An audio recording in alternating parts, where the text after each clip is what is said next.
শিক্ষা ও কৃষ্টির গোড়ায় কুঠারাঘাত চলবে না, চলবে না।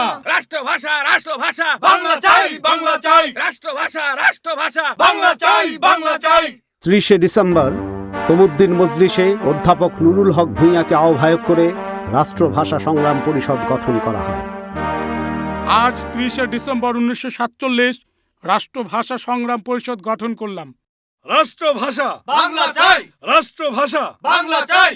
1948 সালের 23শে ফেব্রুয়ারি থেকে শুরু হওয়া পাকিস্তানের গণপরিষদ অধিবেশনে গণপরিষদ সদস্যদের উর্দু অথবা ইংরেজিতে বক্তব্য পেশের প্রস্তাব করা হয়। গণপরিষদ সদস্য পূর্ব পাকিস্তান কংগ্রেস পার্টির ধীরেন্দ্রনাথ দত্ত এই প্রস্তাবের তীব্র বিরোধিতা করেন। একই সাথে বাংলাকে অন্যতম রাষ্ট্রভাষা হিসেবে স্বীকৃতি দেওয়ার দাবি তোলেন। আমি ধীরেন্দ্রনাথ দত্ত পাকিস্তান গণপরিষদের সদস্য হিসেবে প্রস্তাব পেশ করছি যে